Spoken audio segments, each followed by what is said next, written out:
Donc ça, voilà la nouvelle Nintendo DSi. Alors on voit tout de suite, sans même l'ouvrir, qu'il y a déjà un appareil photo là, enfin un objectif. Donc on sent qu'il va y avoir de la photo. Qu'est-ce qu'il y a d'autre? Il y a... Alors le premier fait marquant, c'est l'apparition d'un petit port pour les cartes SD. Donc, juste ici, donc qui supporte les nouvelles cartes SD, donc à savoir qui font plus de 4 Go. Donc on peut même mettre de la vidéo dedans. Alors pour le moment, effectivement c'est du stockage photo. On va aussi voir un petit peu plus tard qu'il y a une trace des vidéos. Pour les autres changements, bon, on remarquera que les gâchettes qui sortent ici maintenant sortent un petit peu de la coque, sont un petit peu plus nerveuses. Contrairement à l'ancienne DS, on va aussi avoir un teint un petit peu plus mat, donc qui évitera les traces de doigts, qui change un petit peu avec l'aspect glossy de la DS Lite. Elle existera en combien de couleurs? Alors au lancement, on l'aura disponible en 2 coloris, donc en noir comme celle-ci et en blanc. Si on regarde aussi le changement du volume, dorénavant c'est plus un petit bouton qu'on pousse progressif. Maintenant justement pour éviter peut-être les à-coups, les arrivées un petit peu trop fortes de son, ça va être un petit peu plus graduel.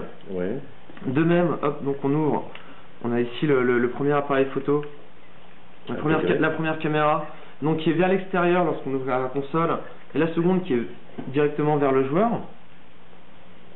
De même là on pourra remarquer que maintenant voilà, le bouton power n'est plus mécanique, il est un petit peu plus tactile.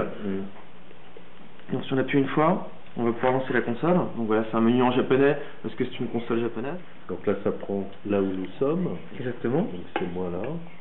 Et c'est moi là. Et c'est moi là, voilà. Donc alors là on a vraiment tous les petits éléments, tous les petits outils qu'on va voir sur le menu. Donc, par exemple, on va pouvoir déformer l'image. Hop, donc si on part là-dessus. Et on peut enregistrer l'image déformée. On peut enregistrer l'image déformée. On peut aussi faire du morphing avec l'aide du stylet. Ah oui. Hop, on va arrondir un petit peu l'appareil. Ça c'est uniquement en photo, c'est pas encore en vidéo. Non, tout à fait. Pour l'instant c'est que la photo. Donc quand je bouge, je me passe à travers comme une bulle, comme dans Terminator, quoi. Exactement. Même si là normalement je vais avoir d'autres manières de switcher. Donc si je veux partir d'une première déformation ou si je veux le faire moi-même.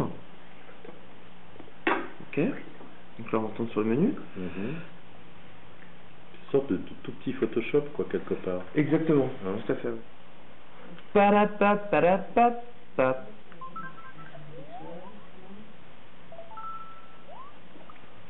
Donc alors là si je veux l'écouter,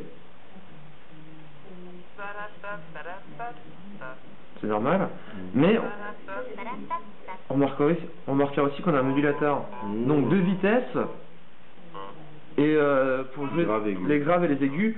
Donc alors ça c'est quelque chose qui effectivement, voilà, je pense que les gens qui écoutent de la musique préféreront l'écouter telle qu'elle a été créée, au même rythme et sur la même sonorité. Mais par contre, pour quelqu'un qui par exemple apprend l'anglais avec un podcast ou même un instrument de musique, ça peut toujours être assez appréciable de pouvoir ralentir la vitesse de lecture ou c'est un accent un petit peu plus difficile. En fait, c'est un dictaphone avec une boîte de mixage quelque part. Exactement, et c'est aussi possible, alors j'ai pas encore bien trouvé la fonctionnalité, mais en fait on va pouvoir effacer les voix. Par exemple, quelqu'un qui dort. On passe à la deuxième page. Donc on voit en gris, on a le filtre de la précédente vignette. Donc pour reprendre un petit peu les bords, on va pouvoir les veiller un petit peu. Oui, donc c'est comme quand on était petit, quand on dessinait sur le bord des cahiers. Exactement, et sur les petites toupies également. Et après on peut, si on veut, rajouter du son. Par exemple, donc quelqu'un qui s'éveille. On va aussi pouvoir, si on veut éviter d'avoir à redessiner plusieurs fois la même photo, on peut en copier une.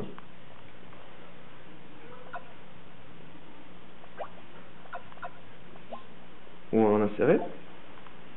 C'est un vrai logiciel de montage. C'est vraiment, alors je vais donc vous montrer que ça sert les personnes un petit peu plus douées que moi. Je reviens. Non mais remontrer celle-là finie, ce que ça donne. Je dois l'avoir quelque part, à peu près la même. Donc là on va regarder. Donc là encore une fois on a le choix de regarder entre la mémoire de la carte SD et de la DS.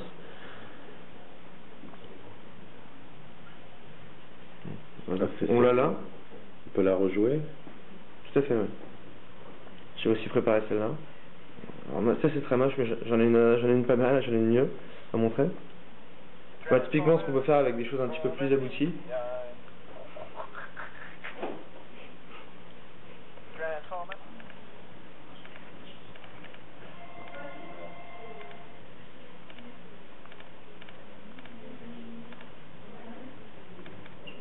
Donc quand je bouge ici, je vais dans ma page, je peux descendre. Donc on navigue sur un écran et on consulte de l'autre. Oui, en fait, il y a un effet loop qui permet de choisir l'endroit qu'on agrandit.